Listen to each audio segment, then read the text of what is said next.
Newton's method is just a method to approximate the zeros of a function using linearizations, using tangent lines to approximate it. It's how most of your calculators will approximate tangent lines, and it's pretty straightforward. I'm going to draw a picture and kind of go through it. But this is the formula we're going to end up with, that each subsequent guess after our first guess is equal to the first guess minus f of the first guess over f prime of the first guess. So got all this stuff in there about what you do. Here is some curve, and we want to find what is the x-intercept of that curve. And so we, suppose we guess this value. Well, clearly we're wrong. So what we do is we find the value of the function here, and we find the equation of its tangent line there, and we find the x-intercept of that tangent line, and say that's our new guess, and say, well, that's still wrong. So what we'll do is we'll figure out what's the value of the function there, figure out the equation of the tangent line, and find the x-intercept of that tangent line. And so, well, that's not close enough for us yet. So we'll go up here, find the point, find the tangent line, and we'll go in and find this next x-intercept and say, oh, that's still not close enough. And we'll go in and we'll keep repeating that process over and over and over and over and over again until we get to whatever degree of accuracy we want for our x-intercept. And that's the idea behind it. And so every time we find, we find this value, we call this value x sub n. This is f of x sub n. And so it has a slope. This point is the point x sub n, f of x sub n, with a slope of f prime of x sub n. And so if we just write out the equation, y minus f of x sub n equals f prime of x sub n times x minus x sub n. And then we want to find this actual x-intercept. Well, we find an x-intercept by setting the y value equal to 0. So that gets rid of this. Cancel that out. And we end up with our x-intercept, our x value here, is just equal to negative f of x sub n over f prime of x sub n. And then we have to add the x sub n over. And that's our x-intercept. Everybody good with that process? So we'll call that the next x-intercept that we're guessing. And then we just go through and do the process again to find the next one, and so on and so on. Yeah? Sound familiar to most of you and look easy enough? I'm not going to have you do this without a calculator. I'm only going to have you do this with a calculator.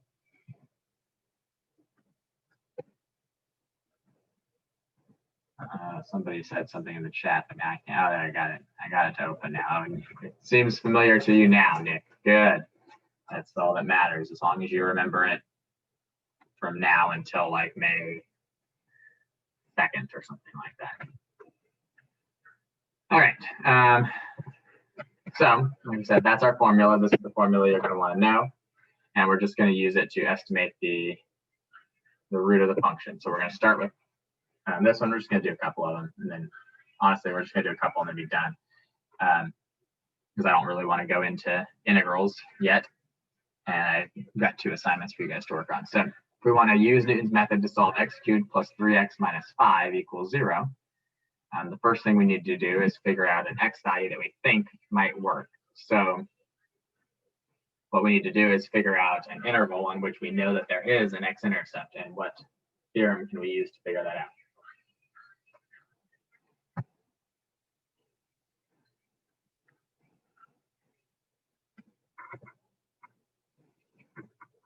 Yes, Adrian, the intermediate value theorem. So first off, we know that x cubed plus 3x minus 5 is continuous because it's polynomial. And let's see, if we plug in, let's say 1 to that, what do we get? What's f of 1? We'll call this y equals this. So what's y of 1? Y of 1 is negative 1. True? And what's y of 2?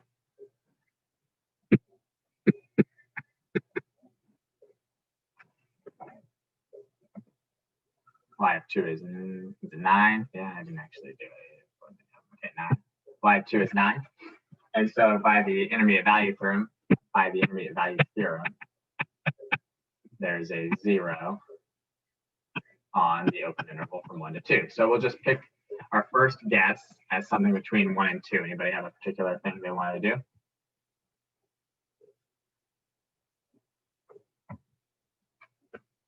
$1.5 maybe? 1.5 from Darius, 1.2 from Adrian. I'm going to go with 1.5.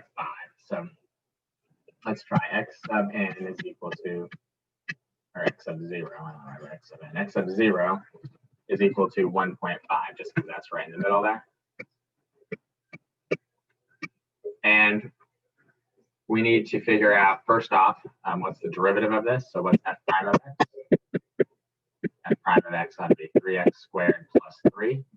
And so using Newton's method, using this formula right here, our next guess should be our first guess, x sub n, or x sub 0, minus f of x sub 0, so x sub 0 cubed plus 3x sub 0 minus 5, all over 3x sub 0 squared plus 3, right? Then that'll give us x sub 1. And then x sub 2, we'll just replace all the x sub 0s with x sub 1s and get our answer. So we're going to remind ourselves how to do this using our graphing calculator, because hopefully you have your graphing calculator in front of you for this. Otherwise, it's going to be really irritating. Be even cooler if mine would open, but no such luck yet. Seems to be struggling. Just like all of you on my tests normally.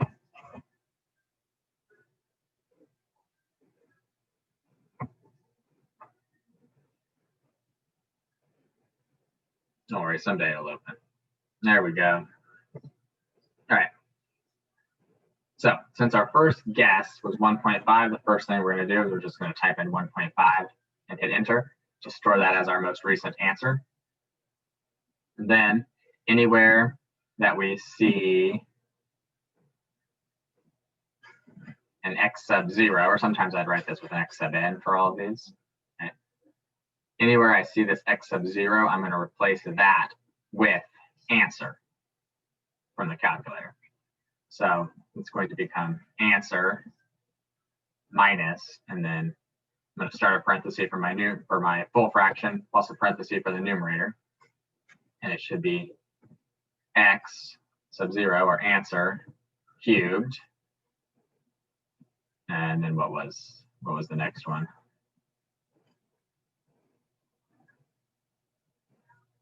Plus 3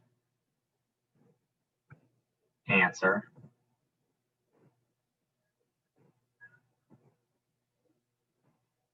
minus 5. That's a 4. And then new fraction for the denominator, 3 answer squared plus 3. Close off your parentheses, and then when you hit enter on it, it should give you your next guess. So you'd want to write down your next guess. And then the reason we put all the answers in is so that we can just hit enter again, and it'll just reuse that answer that you got from the previous one in the next one. And so you're just going to keep hitting enter until we get to, it looks like, how many degrees of that? We can get 9 decimals of accuracy here. So until 2 of them in a row are exactly the same. So it took us a few tries, but we got down to 1.154171495 where it repeated. And so you just go back up and you'd write down each of these. So your x sub 1 would be that 1.205 value. This would be x sub 2. This would be x sub 3. You'd show that x sub 4 and x sub 5 were the same. And then that would be your answer. And that's your x-intercept. Good or no?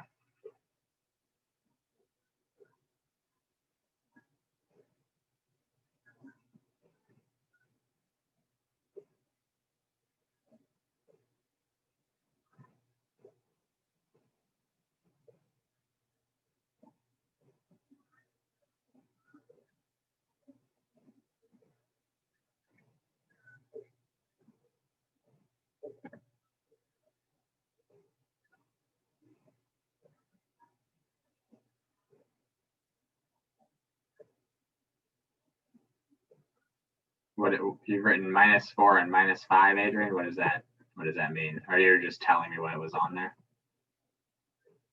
I gotcha. Okay. So let's see. I'll at least copy this last value over.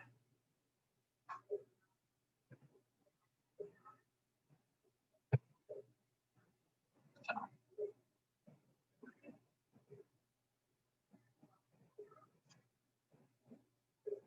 we ended up with, what was it? X sub 4 was equal to this, right? And all of our work was on the calculator, so. Yep, value for X sub 4 and X sub 5 is our answer. That's right, Nick. See how fancy I was there? I just clipped that value from the calculator and put it right into that document. Really good at technology. Very impressive, huh? Any questions on that?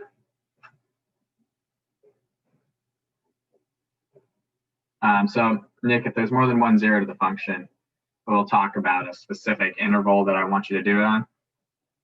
Or I might just ask you to find all of them. But in this case, there's not more than one, so you don't have to worry about it here. But generally, I'll just ask for one and give you an interval on which to find it.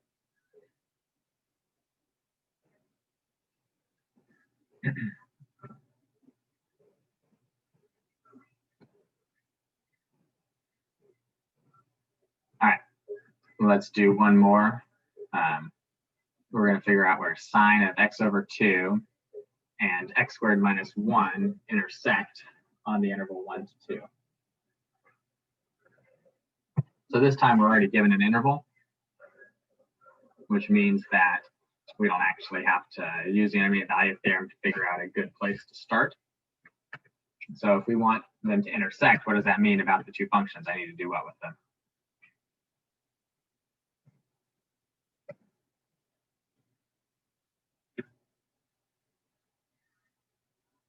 Yep, just set them equal to each other. So we're going to say sine of x over 2 is equal to x squared minus 1. And we'll turn that into x squared minus 1 minus sine of x over 2 equals 0. And that's what we're looking for. We're looking for the root of that function, for the 0 of that function. And so we'll call this h of x is this. And what would h prime of x be? Should be 2x, and then the minus 1 goes away. The minus sine of x over 2 should become what? Minus 1/2 cosine of x over 2. Everybody good with that? And how will we find our zeros? We'll use x sub n plus 1 is equal to x sub n, so whichever one we just used, minus x sub n squared minus 1 minus sine of x sub n over 2 over 2x sub n minus 1/2 cosine x sub n over 2. Everybody good with that being the formula for this one? And if we're using the interval from 1 to 2, anybody got to just try 1.5 again? Yeah. Seems like a good place to start. So we'll start at x sub 0 equals 1.5. And then we'll go in and use our graphing calculator. So if we're starting at 1.5, we'll put in 1.5, hit enter, and then we will use answer. So answer minus parentheses for the numerator. And what do we have? I think we had x squared minus 1, right? Was one of them. So answer squared minus 1, and then we have minus sine of x over 2. So minus the sine of answer over 2. Close that parenthesis for the sine, close the parenthesis for the numerator, and then new parentheses for our denominator, 2 answer, and then minus 0.5 or 1/2 cosine answer over 2. close the cosine, close the denominator, close the full fraction. Hopefully I typed that all in right. There's our second, our x sub 1 value. There's our x sub 2 value, our x sub 3 value, our x sub 4 value, and x sub 5 ends up being the same. And so there's our answer, 1.260729771. Everybody good with that?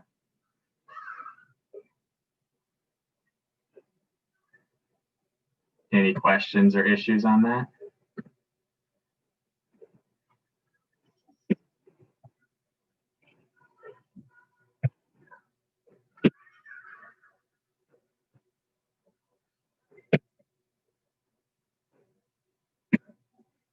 Everyone's good?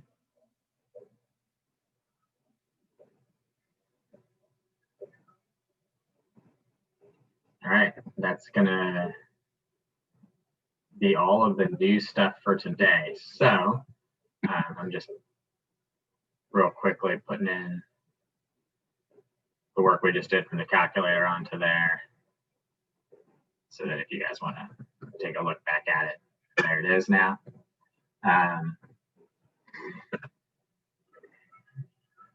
That's it for derivatives. We've done everything we're going to do with derivatives. I know it doesn't seem like a whole lot of it was new from last year, but it's a pretty decent review of derivatives in 4 weeks, I think. And we got a little bit of the polar and the parametric stuff in there. And then as we later on this week move into starting to talk about integrals, we're going to find, once we do the basics of integrals, we're going to find that there's a lot more that we're going to add to it. And should be good.